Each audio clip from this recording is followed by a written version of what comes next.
Greek దేవతల యొక్క పూజ, దేవతా పూజ రూపాంతరం చెంది క్రైస్తవ్యంలోనికి దానిని చొప్పింపచేసి ప్రజలందరి చేత ఒప్పింపజేసి, ఎలా ఒప్పింపజేసి అంటే ఇలా డ్యాన్సులు, పాటలు, డ్రామాలు, వీటితో మానసికంగా ఆనందం పొందడానికి చేసే ప్రయత్నాలు సాతానుడు సఫలీకృతులయ్యారు. నిజమైనటువంటి దేవుని పిల్లలకు అది ఒప్పిదం కాదు. చాలామంది అంటారు, ఏదైతే ఏమనండి దేవుని నామాన్ని స్తుతించడమే కదా అంటున్నారు. అది సరైన మాట కాదు. దేవుని దేవునిగానే ఆరాధించాలి. ఎలాంటి పొరపాటు పనులు చేస్తామనే పరిశుద్ధ గ్రంథములో ఆయన పుట్టిన తారీఖును స్పష్టంగా వ్రాయబడడానికి వీలు లేకుండా చేశాడు. అయితే ఆయనకు తారీఖు లేదా అంటే ఉంది, అది మరుగు చేయబడింది. అది మనకు గ్రీకు భాష వచ్చి పుస్తకాలు ఏమైనా దొరుకుతాయి. పుస్తకాలు అంటే చర్మపు చుట్టలు ఏమైనా దొరికితే ఆ చుట్టలో వెలిగితే కనబడుతుంది. అప్పటికి ఈ జనవరి, ఫిబ్రవరి నెలలు కానీ, ఆది, సోమ, మంగళవారాలు అనే రోజుల పేర్లు కానీ లేవు. మరి ఎలా దొరుకుతుంది అనే దానికి నేను ఒక చిన్న మాట చెప్తున్నాను.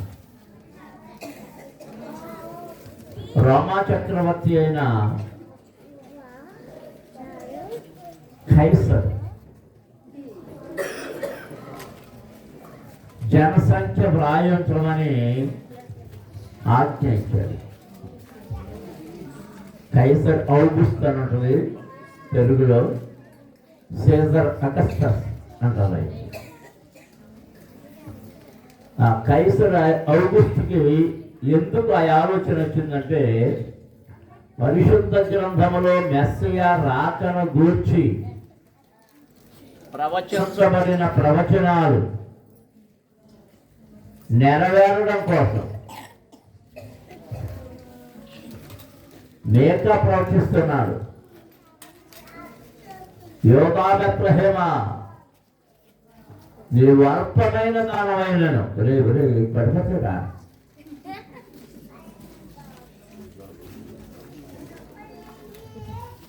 ఎంత మాత్రము అల్పమైన దానం కావు.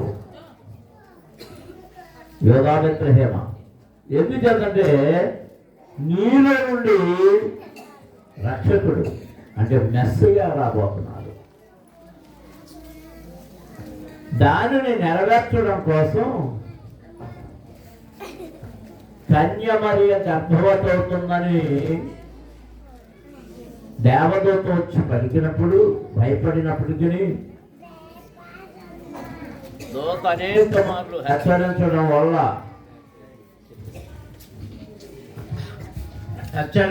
వల్ల ధైర్యం తెచ్చుకొని సాగుతున్న వేళ ఈ ప్రవచనాల నెరవేర్పు కొరకు పని ఎక్కడ ప్రారంభమైందంటే కైసరు హృదయంలో ప్రారంభమైంది. దేవుడు మనలను ఏదైనా దర్శించాలని, ఒక కార్యమును జరిగించాలని ఆయన ఆలోచన చేసినప్పుడు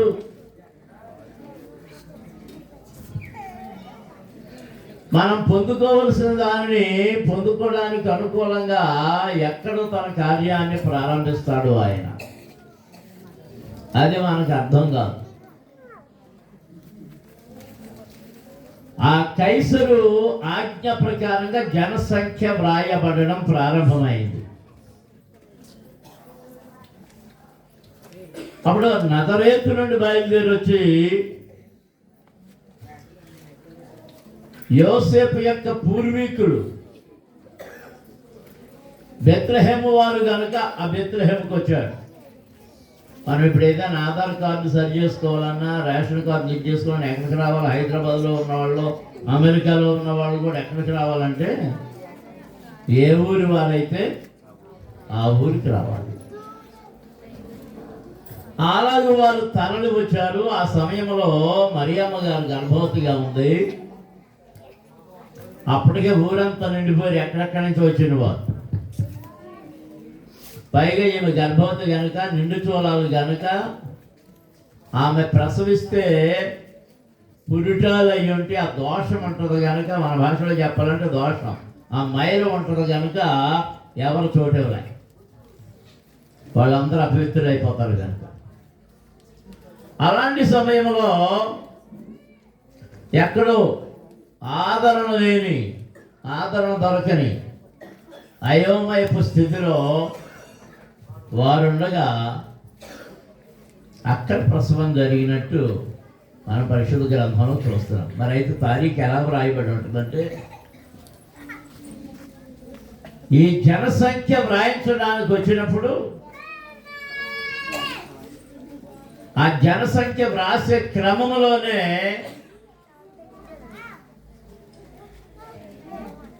పుట్టినటువంటి శిశువైన యేసు యొక్క వివరం కూడా అక్కడ వ్రాయబడిందని మనం గ్రహించాలి. చాలా స్పష్టంగా దానిని అర్థం చేసుకోవాలి. అవన్నీ విడిచిపెట్టి మన వాళ్ళు ఏయో గొంతులు వేస్తూ ఉంటారు.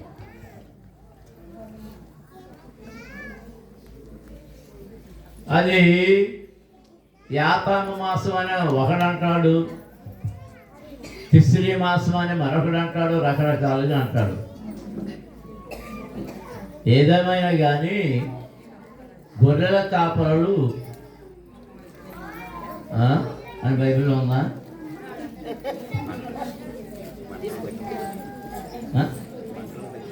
ఉన్నారా? బైబిల్లో ఉందా? మరి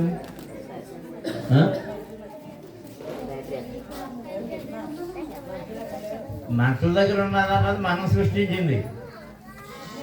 మంట దగ్గర ఎప్పుడు ఉన్నాడంటే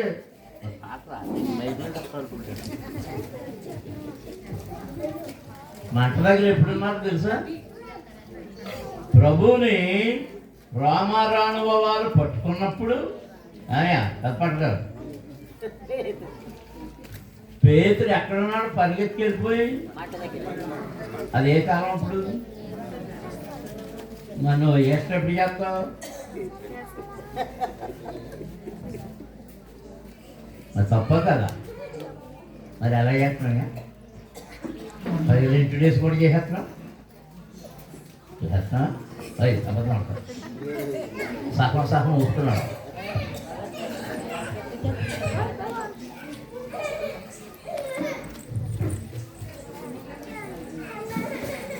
ఈ కాలంలో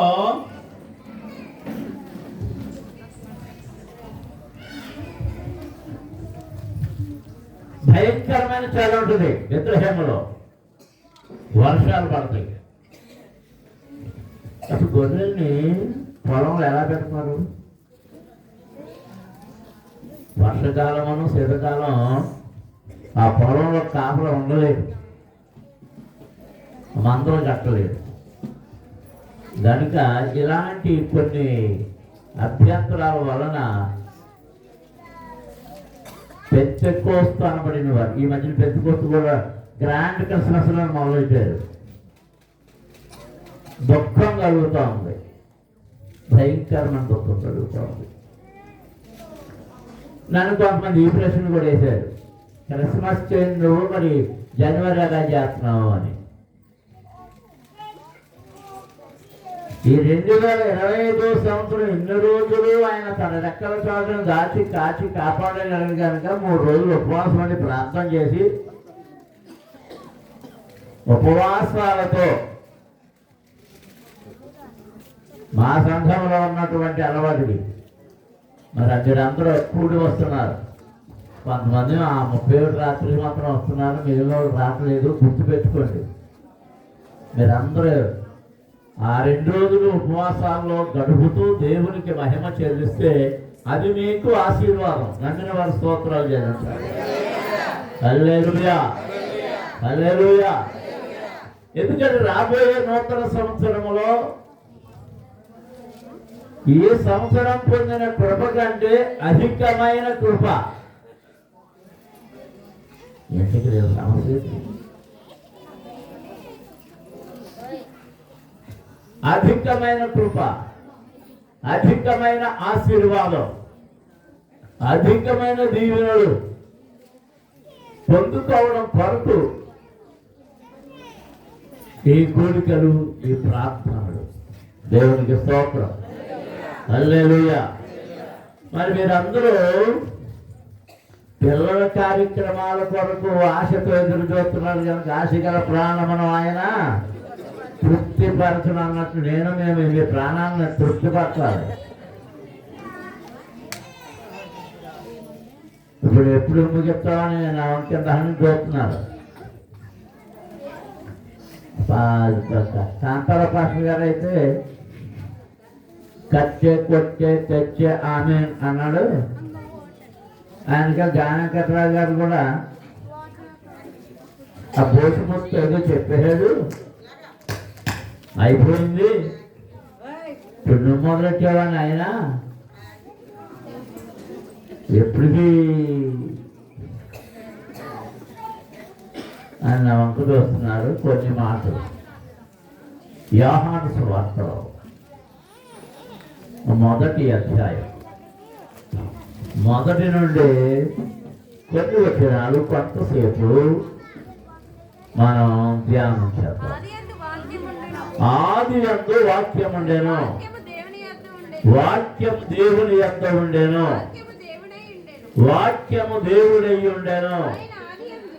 ఆయన ఆది యందు దేవుని యొద్ద ఉండెను. సమస్తమును ఆయన మూలముగా కలిగెను. కలిగి ఉన్నదేదియు ఆయన లేకుండా కలుగలేదు. ఆయనలో జీవముండెను. ఆ జీవము మనుషులకు వెలుగై ఉండెను. ఆ వెలుగు చీకటిలో ప్రకాశించుతున్నది, కానీ చీకటి దానిని గ్రహింపకుండెను. చీకటి దానిని గ్రహింపకుండెను. దేవునికి స్తోత్రం. హల్లెలూయా, హల్లెలూయా. చీకటి దేవుని గ్రహించలేకపోతుంది, వెలుగును. ఈ వెలుగు ఎప్పుడుందట? ఆది అంది, ఆది అంది. ఆది కాండం మొదటి అధ్యాయం మొదటి వచనం చదవండి. ఆది కాండము మొదటి అధ్యాయం మొదటి వచనం. ఆది యందు దేవుడు భూమి ఆకాశములను సృజించెను. భూమి నిరాకారముగాను అమ్మా శూన్యముగాను ఉండెను. చీకటి అగాధ జలముల మీద దేవుని ఆత్మ దేనిపైన? ఆ జలముల పైన, అగాధ జలముల పైన, చీకటి కలిగిన అగాధ జలముల పైన ఏది అల్లాడుతుంది? దేవుని ఆత్మ అల్లాడుతూ ఉన్నది. దేవునికి స్తోత్రం. హల్లెలూయా, హల్లెలూయా. ఇక్కడే ఉన్నాడు యోహాను సువార్తలో, ఆది అందే వెలుగు ఉండెను. ఏముంది? వెలుగు ఉండెను. ఆ వెలుగు ఎక్కడ ప్రకాశిస్తూ ఉన్నది? ఎక్కడ ప్రకాశిస్తుంది? చీకటిలో, చీకటిలో ప్రకాశిస్తూ ఉన్నది. ఆ చీకటి ఆ వెలుగును గ్రహింపలేదు. దేవునికి స్తోత్రం. అందరూ స్తోత్రాలు చెల్లించుదాం. హల్లెలూయా, హల్లెలూయా. చీకటిలో ఉన్న వారికి వెలుగు ఇష్టం ఉండదు, వెలుగు ఇష్టం ఉండదు. వెలుగులో ఉన్న వారికి చీకటి అంటే భయం, చీకటి అంటే భయం. కొంతమంది పిల్లలకి చీకటి అంటే భయం. గదులకు వెళ్ళరా అంటే, ఇప్పుడు పిల్లలందరూ మోడరేట్ అయిపోయారు, గదులు కూడా చీకటిగా ఉండలేదు. మా చిన్నప్పుడు గదులకు వెళ్ళాక తాటాకిలు కానీ ఏమైనా చీకటే, చీకటే. అమ్మాయి భయమేస్తుంది అనేవాడు. నేను వెళ్ళేవాడు కాదు. అమ్మ భయమేస్తుందండి, మా అమ్మ భయం అంటే ఎలా ఉంటుందా అనేది. ఆ తిట్లు తినలేక, ఆ భరించలేక, ఆ మిడిగుడ్లు వేసుకుంటా దిక్కులు చూసుకుంటా లోపలికి వెళ్ళేవాడు. చీకటి అంటే భయం. ఎందుకు చీకటి అంటే భయం అంటే చీకటిలో సాతాను దుష్ట కార్యములు, దుష్ట క్రియలు, అబద్ధపు కార్యములు, సాతాను యొక్క క్రియలు అక్కడ జరుగుతూ ఉంటాయి. దేవునికి స్తోత్రం. హల్లెలూయా, హల్లెలూయా. ఈ భూమి యొక్క నిర్మాణం గురించి దాని బైబిల్లో వ్రాయబడిన మొదటి అధ్యాయం మొదటి వచ్చిన 2 వచనాల్లో వ్రాయబడిన మాటల గురించి కొంతమంది రకరకాలుగా మాట్లాడుతూ ఉంటారు. ఆ బైబిల్ వ్రాసే విధానంలో ఒక్క వచనానికి చాలా సమయం పట్టేస్తుంది కనుక ఈ దీనిని గురించి విమర్శతో చూసే వారికి అది అర్థం కాదు. మనకు వ్రాయబడిన ఈ గ్రంథములో ఈ వచనములలో అంతకు ముందు సృష్టించబడిన భూమిని గురించి ప్రస్తావన చేయబడలేదు. ఈ భూమి ఆకాశములన్నీ, అంతరిక్షం అంతా ఎప్పుడూ సృజించబడింది. సైంటిస్టులు ఏమంటారంటే దేవుడు లేడు, ఈ అంతరిక్షం అన్ని దానికి అయ్యే పుట్టేసినాయి అంటారు. దానికి అయ్యి అలా పుట్టినాయి, వాటికి అవి ఎలా పుట్టినాయి. మనం ఒక గిన్నెలో, కుండలో నీళ్లు ఒక 20 రోజులు, నెల, 2 నెలలు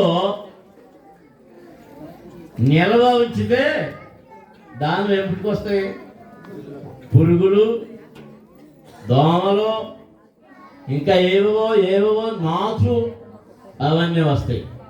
అవన్నీ వాటికి వస్తున్నాయి. అవన్నీ వాటికి అవి రావడానికి కారణం కూడా ఏవో ఎదురు రావడమో మరేదో కారణం అవుతుంది. ఇలాంటి వాటిని నేను పక్కకు పెట్టేసి వేరే మాటలు మాట్లాడుతున్నారు. కానీ ఇక్కడ యోహాను సువార్తలో ఏమంటున్నాడంటే ఆదిలోనే వెలుగు ఉండెను. ఏముండెను? వెలుగు ఉండెను. ఆయనలో జీవముండెను, ఆ జీవము మనుషులకు వెలుగై ఉండెను. అన్నము దేవునికి స్తోత్రం చెల్లించాలి.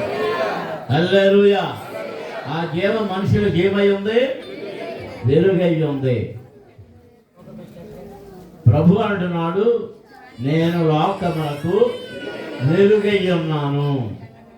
నేను లోకమునకు వెలుగై ఉన్నాను. సరే, ఆలోచన నుండి మనం చదువుతుంటే దేవుని యొక్క నుండి పంపబడిన ఒక మనుష్యుడు ఉండెను. అతని పేరు యోహాను. అతని మూలముగా అందరూ విశ్వసించినట్లు అతడు ఆ వెలుగును గురించి సాక్ష్యమిచ్చుటకు సాక్షిగా వచ్చెను. దేవునికి స్తోత్రం. హల్లెలూయా, హల్లెలూయా. ఆ వెలుగును గూర్చి సాక్ష్యం ఇవ్వడానికి ఒక సాక్షి ముందు పంపబడ్డాడు. ఆయనలో ఉన్న జీవమే వెలుగు. ఆ వెలుగును ఈ లోకంలోనికి వచ్చిందని చెప్పడానికి ఒక సాక్షిని ముందుగా ఈ లోకానికి పంపాడు. ఆ సాక్షి ఎవరంటే పంపబడిన యోహాను. దేవునికి స్తోత్రం. హల్లెలూయా, హల్లెలూయా. ఆయన ఎందుకు వచ్చాడట? వెలుగును గూర్చి సాక్ష్యమిచ్చుటకు, వెలుగును గూర్చి సాక్ష్యమిచ్చుటకు ఆయన ఈ లోకానికి వచ్చాడు. ఆయన వచ్చిన తరువాత ప్రభు ఈ లోకానికి వచ్చాడు. ఆయనకంటే ముందు పంపబడిన వాడు యోహాను. యెషయా గ్రంథంలో వ్రాయబడింది, ఎత్తైన స్థలములను, మెట్టలను, పల్లములను అన్నిటినీ సరిచేయడానికి ప్రభువు ముందుగా త్రోవను సరళము చేయడానికి ఒకడు పంపబడ్డాడు. తన దూతను పంపాడు. ఎవరిని పంపాడు? తన దూతను పంపాడు. ఇప్పుడు యోహాను ఎక్కడి నుంచి వచ్చాడు? యోహాను ఎక్కడి నుంచి వచ్చాడు చెప్పండి. ఎంతమంది అంటున్నారు? అర్థం కాలేదు. ఏదో కథల్లో ఉన్నట్టున్నారు. ఎవరు పంపబడ్డారు? యోహాను ఎక్కడి నుంచి వచ్చాడు? యేసు ప్రభు ఎక్కడి నుంచి వచ్చాడు? మేము ఎక్కడి నుంచి వచ్చాడు? నలభై నుంచి వచ్చాడు.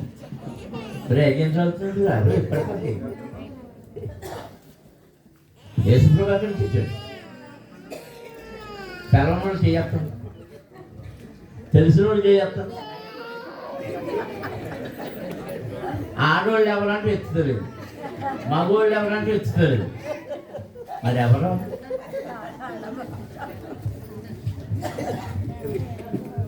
ఈ అంటే మన కాపురం ఆ బ్రిడ్జి కింద కాళ్ళు ఎవరితో ఆపేస్తున్నారు. మోటార్ సైకిల్ని, కాళ్ళని అన్నిటిని ఆపేస్తున్నారు. ఎవరు? మీరు సమాధానం చెప్పకపోతే ఏంటి? దేవుని దగ్గర నుండి పంపబడిన వారు కొందరు ఉన్నారు. ప్రవక్తలు దేవుని దగ్గర నుండి పంపబడ్డారు. అలా యేసయ్య కంటే ముందు ఆ ప్రవక్తలు కూడా ప్రవచించారు. యెషయా ప్రవచించాడు, మీకా ప్రవచించాడు. ఆది కాండములోనే ప్రారంభమైంది ఆయన గురించి. దేవునికి స్తోత్రం. హల్లెలూయా, హల్లెలూయా. ఆదిలోనే ఆయన ఉన్నాడు. ఆదిలో ఉన్నప్పుడు ఆయనకు శరీరము లేదు, ఆత్మరూపిగా ఉన్నాడు.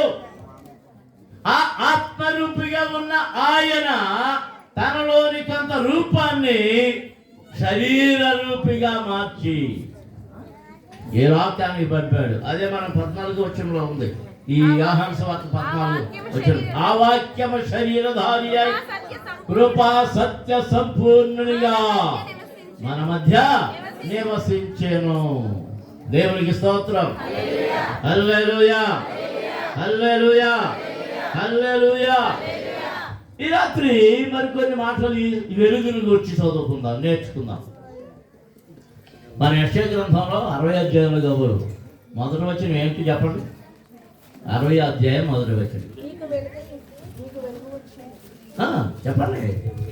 ఎలా నీకు నీకు వెలుగు వచ్చి ఉన్నది.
లెమ్మో తేజరిల్లము, లెమ్మో తేజరిల్లము.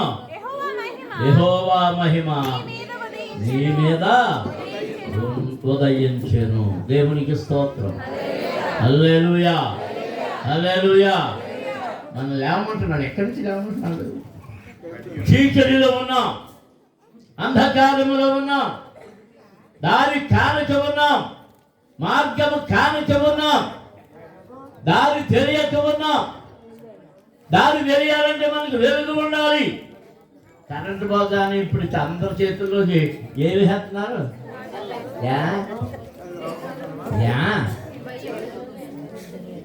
కరెంటు పోయేటప్పుడు వస్తుంది భయం, వెంటనే సెలవు వేసేస్తున్నారు. దేవునికి స్తోత్రం, హల్లెలూయా. కాసేపటికి బ్యాటరీ అయిపోద్ది ఆ సెలవుకే. 2 ఏళ్ల క్రితం డబ్బులు విజయమ్మ గారు ఆ బల్బు మీద పట్టుకొచ్చి పెట్టేది. ఏంటంటే కరెంట్ పోతే అది వెలిగిద్ది. అదే ఛార్జింగ్ ఎక్కడ ఏంటి ప్రాంప్టింగ్ చెప్పారు. ఆ ఛార్జింగ్ బల్బు కరెంట్ పోతే అది వెలుగుతూనే ఉంటుంది. అంటే దాంట్లో ఏముంది? కొంత ఛార్జింగ్ వెలిగించేది ఉంది కనుక అది వెలుగుతుంది. మనలో కూడా క్రీస్తు అనే వెలుగు మనలో మండుతూ ఉంటే, వెలుగుతూ ఉంటే, మనము ఇతరుల యొక్క చీకటిలో వెలిగించి ఆ వెలుగు మార్గాన్ని చూపించగలము. దేవునికి స్తోత్రం. అదే ఈ వచనాల్లో మనము కింద చదువుతుంటే వ్రాయబడింది, అతని మూలముగా అందరూ విశ్వసించినట్లు అతడు వెలుగును వచ్చి సాక్ష్యమించుటకు సాక్షిగా వచ్చాను. అతడు ఆ వెలుగై ఉండలేదు కానీ ఆ వెలుగును వచ్చి సాక్ష్యమించుటకు అతడు వచ్చాను. నిజమైన వెలుగు ఉండేను, అది లోకములోనికి వచ్చును, ప్రతి మనుష్యుని వెలిగించుచున్నది. ఆయన లోకములో ఉండేను, లోకము ఆయన మూలముగా కలిగెను, కానీ లోకమాయనను తెలుసుకొనలేదు. ఆయన తన స్వకీయుల యొద్దకు వచ్చెను, ఆయన స్వకీయులు ఆయనను అంగీకరించలేదు. ఆయన స్వకీయులే ఆయనను అంగీకరించలేదు. దేవునికి స్తోత్రం, హల్లెలూయా. నిజమైన వెలుగు ఆయనే. ఆ నిజమైన వెలుగు మనలో ప్రకాశిస్తూ ఉన్నది. నిజమైన వెలుగు ఉండేను, అది లోకంలోనికి వచ్చుచు ప్రతి మనుష్యుని వెలిగించుచున్నది. ఎవరు వెలిగిస్తున్నది? ప్రతి మనుషుడు. అంటే ఎవరు? వెలిగించబడేవాడు రక్షణ పొందినవాడు. రక్షణ పొందినవాడు వెలిగించబడుతూ ఉంటారు. రక్షణ లేని వానికి చీకటిలోనే ఉన్నాడు. రక్షణ లేని వాడు ప్రకాశింపడు.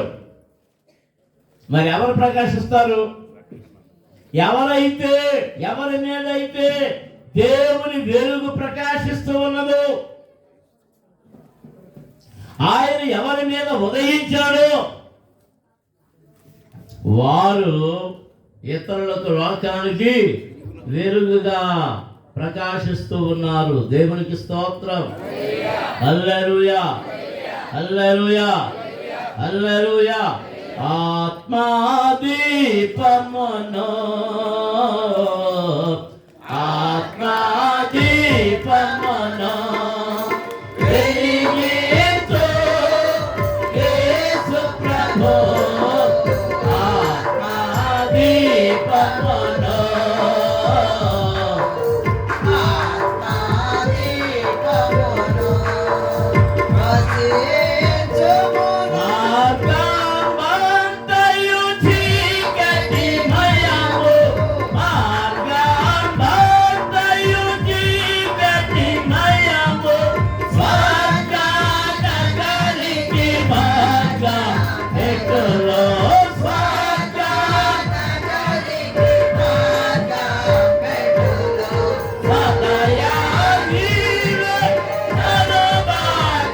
Sunday.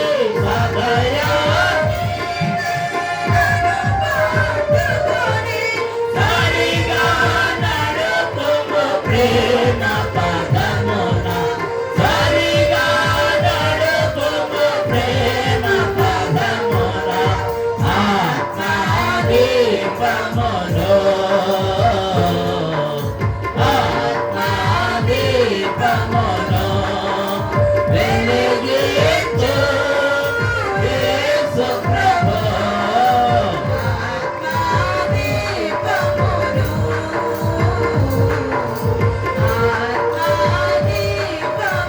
హల్లెలూయా హల్లెలూయా హల్లెలూయా. రక్షించబడిన వారు ప్రతి వారి ముఖము మీద ఆయన వెలుగు ప్రకాశిస్తున్నది. ఆయన మన మీద ఆయన ప్రకాశం వచ్చినప్పుడు మనం ఇతరులకు వెలుగుగా మారుతాం. అద్దం ముందు ఒక కొవ్వొత్తు పెట్టండి, లేదా కరెంటు పోయినప్పుడు చిన్న కొవ్వొత్తి అద్దం ముందు పెట్టండి. ఆ అద్దం ఏం చేస్తుంది? ఇది ఇచ్చిన కొవ్వొత్తు ఇచ్చిన వెలుగు కంటే ఇంకా రెట్టింపు వెలుగు వస్తుంది. కొవ్వొత్తు వెలుగు, అద్దంలో నుంచి వచ్చే వెలుగు, అది చాలా ఆ గదంతా ప్రకాశవంతం అయిపోతుంది. దేవునికి స్తోత్రం. కీర్తనల గ్రంథం అంటున్నాడు, వారు ఆయన తట్టు చూడగా వారికి వెలుగు కలిగెను, వారి ముఖములెన్నడను లజ్జింపకపోవును. దేవునికి స్తోత్రం. హల్లెలూయా హల్లెలూయా. మనం ఎవరి వైపు చూడాలి? అప్పుడు ఏం కలుగుద్ది? మనకు వెలుగు కలుగుద్ది. మనకు వెలుగు కలిగితే మనమేమో సిగ్గుపడం. లజ్జింపకపోనంటే సిగ్గుపడము. దేవునికి స్తోత్రం. హల్లెలూయా. ఒకవేళ మనం ప్రభువుని వెంబడించినందు చేత, ఆయనను నమ్ముకున్నందు చేత లోకం మనల్ని అవహేళన చేయొచ్చు, చిన్న గురించి మాట్లాడచ్చు, దూషించవచ్చు, ద్వేషించవచ్చు. ద్వేషించడం అది కంపల్సరీ అని దేవుని వాక్యం చెప్తా ఉంది. లోకం నన్ను దూషిస్తుందో ద్వేషిస్తుందని మనం బాధపడవలసిన పని లేదు. దేవుని కృపను పొందుకున్నామని గుర్తించాలి. దేవునికి స్తోత్రం. ఈ మధ్య అక్కడ చూసి ఈ అసోసియేషన్లు ఇవన్నీ వచ్చి మమ్మల్ని అలా అంటున్నారు, ఇలా అంటున్నారు, మీరెవరు అలా అంటే మాకు స్వేచ్ఛ లేదా, అది లేదా, ఇది లేదా, మమ్మల్ని అంటుంటే నాకు నవ్వు వస్తుంది. అంటే మార్మల్స్ క్రైస్తవులు. ఏ క్రైస్తవులు? ఎందుకంటే ప్రభు ఏమన్నాడంటే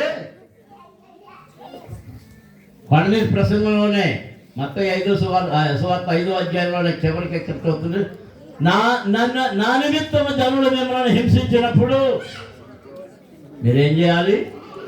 సంతోషించుడి. దేవునికి స్తోత్రం. హల్లెలూయా. ఆయనను గూర్చి మనల్ని ఎవరు ఏది అనలేదంటే మనలో యేసయ్య లేడు. అది గుర్తుపెట్టుకోవాలి. అంటే మనం ఎక్కడికక్కడ ఏ వానకే ఆ గుడి, ఏ ఎండకే ఆ గుడి. మా కాంతరాజు గారు అప్పుడప్పుడు లోతనంగా కనబడతారు, అప్పుడప్పుడు రోమన్ క్యాథలిక్గా కనబడతారు, అప్పుడప్పుడు చర్చ్ ఆఫ్ క్రైస్ట్గా కనబడతారు, అప్పుడప్పుడు బైబిల్ మిషన్లో కనబడతారు. ఇక్కడ వచ్చినప్పుడేమో పెంచుకొస్తారు. ఆయనకు తోడు ఇంకొకరు ఉన్నారు, ఆవిడ పురుషోత్తపట్నంలో ఉంటారు, బిషప్పంలో. ఆమెను ఇప్పుడు నడిపిస్తున్నారు చర్చ్ ఆఫ్ క్రైస్ట్ వాళ్ళే, రొట్టె ఇచ్చేది చర్చ్ ఆఫ్ క్రైస్ట్ వాళ్ళే. అసలు ఆయనతో ఎక్కడికి ఏమిటికి వెళ్ళదు అంటే ఏం చెప్తున్నారు విను.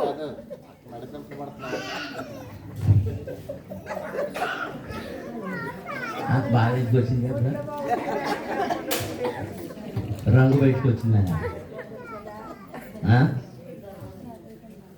మనం వెలిగించబడాలి, చీకటిలో నుంచి వెలుగులోనికి రావాలి, చీకటిలోంచి వెలుగులోనికి రావాలి, లోకములో నుండి వెలుపలకి, చీకటిలో నుండి వెలుగునకు. దేవునికి స్తోత్రం. హల్లెలూయా హల్లెలూయా. నాకు చీకటి వద్దు అన్నవాళ్ళు ఎంతమంది ఉన్నారు? చేయొద్దండి.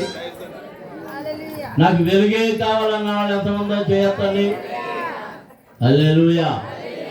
స్తోత్రం, స్తోత్రం. నాకైతే వెలుగే కావాలి. మా పాత్ర అప్పుడప్పుడు ఏం చేస్తాను, గదిలో లైట్లన్నీ ఆడిపోతాను. నేను కస్సు కయ్యమంటాను. ఆవిడ అనుకుంటుంది నాకు చీకటి అంటే భయం అని. నాకు చీకటి అంటే భయమే, భయమే. ఇది వరకు ఒక లైట్ వేసుకునేవాళ్ళు, ఇప్పుడు 2 లైట్లు వేసుకుని వెళ్ళి పడుకుంటున్నాం.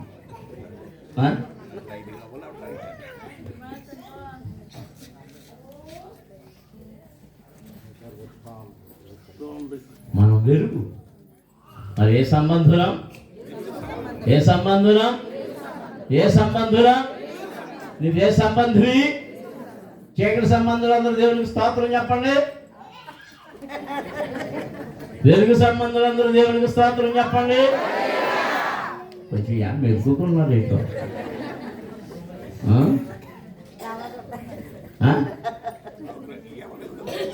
ఓహో, ఈ ప్రోగ్రాంలు అవ్వలేదనా? దేవునికి స్తోత్రం. హల్లెలూయా, హల్లెలూయా. మనము వెలుగు సంబంధులమైతే జీవము మనలో నిలిచి ఉండును. దేవునికి స్తోత్రం. జీవం ఎంతమందికి కావాలి? ఈ జీవం అప్పటి నుండి ఉంది. ఆ జీవమే వెలుగు, ఆ జీవమే వెలుగు. ఆ వెలుగు మన మీద ప్రకాశిస్తూ ఉన్నది. ఆ వెలుగునకు సాక్షులము మనము. దేవునికి స్తోత్రం. హల్లెలూయా, హల్లెలూయా, హల్లెలూయా, హల్లెలూయా, హల్లెలూయా. దేవుని పిల్లలారా, అది ఇంకా అవ్వలేదా? ఏది అక్కడున్నా నాకు ఎవరు కనపడలేదు. మరి ఆ డైరెక్టర్ కూడా కనపడతాడు, ఏం చేస్తలేదు. మెట్ల మీద కూర్చున్నారా? ఊపు అయితే నా కోసం చూస్తున్నారా? దేవుని పిల్లలారా, వెలిగించబడిన మనము ఈ 2025ను ముగించుకుని 2026లోనికి మరింత రెట్టింపు వెలుగుతోనికి వెళ్ళి ఇతరులను వెలిగించుదాం. ఇతరులను వెలిగించుదామని ఎంత ఆశ కలిగి, ఎంతమంది ఆశ కలిగి ఉన్నారు వాడు చేయొచ్చు. దేవునికి స్తోత్రాలు చెల్లించండి. అంటే మీ చేతికి ఏం అప్పగిస్తున్నాం? ఇప్పుడు మీరు మన పురుషోత్తపట్నంలో చిన్నారు అందరికి ఏమి ఇచ్చింది? చిన్న చిన్న బుల్బుల్ కొవ్వొత్తులు ఇచ్చింది. బుల్బుల్ కొవ్వొత్తులు అవి అప్పుడే ఊదే జేబులు పెట్టుకున్న వాళ్ళు కొంతమంది ఉంటారు.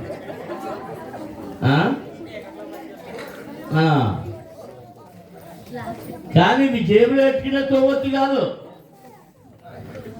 వెలుగుతుండే కొవ్వొత్తి. మనం వెలుగుతూనే ఉండాలి, వెలిగిస్తూనే ఉండాలి, ఇతరులను వెలిగిస్తూ ఉండాలి. దేవునికి స్తోత్రం. తలలో ఉంచండి, కళ్ళు మూసుకొని చిన్న ప్రార్థన చేసుకుందాం, స్తుతి చెల్లించుదాం. హల్లెలూయా, హల్లెలూయా, హల్లెలూయా, హల్లెలూయా, హల్లెలూయా, హల్లెలూయా, హల్లెలూయా, హల్లెలూయా, హల్లెలూయా, హల్లెలూయా, హల్లెలూయా, హల్లెలూయా, హల్లెలూయా. పరమ తండ్రి, పరిశుద్ధ ప్రభువా, జీవాధిపతి మీకు స్తోత్రములయ్యా. గత సంవత్సరం అంతా మీరు ఎక్కల చాటును దాచారు. 2025 ఇంకా కొద్ది దినాలు మాత్రమే మా ముందున్నాయి. కొద్ది దినాల్లో మరలా గురువారం నాడు మేము నూతన సంవత్సరంలో ఉండబోతున్నాం. మీ కృపాహస్తాలు మమ్మల్ని దాచి కాచి కాపాడినందుకు మీకు స్తోత్రం. రెట్టింపైన ఆశీర్వాదములతో, రెట్టింపైన దీవెనలతో 2026లోనికి మమ్మల్ని ప్రవేశపెట్టండి. ఈ సంఘమును అభివృద్ధిపరచండి ప్రభువా, విస్తరింపజేయండి. నూతన ఆత్మలను అనుగ్రహించండి. అనేక నూతన ఆత్మలు నీ వైపు నడిపించబడడానికి మీరు కార్యమును జరిగించండి. రోగులను బాగు చేయండి, దయ్యములను వెడగొట్టండి, అద్భుతాలు ఆశ్చర్య కార్యాలు జరిగించండి. మీ కార్యముని సంఘమును జరిగించడం వల్ల ఈ సంఘం అభివృద్ధి చెందడానికి కృప దయచేయండి. మీ మహిమను కనిపింపచేయండి. మీ వెలుగును ప్రకాశింపచేయండి. ఈ సంఘమే గొప్ప వెలుగుగా ఈ వీధులన్నీ, ఈ పేటంతా, ఈ గ్రామం అంతా వెలిగింపజేసి ప్రతి కుటుంబాన్ని వెలిగించమని, మేలులతో నింపమని దయ చూపించమని యేసు నామమున అడుగుచున్నాము తండ్రి. ఆమేన్.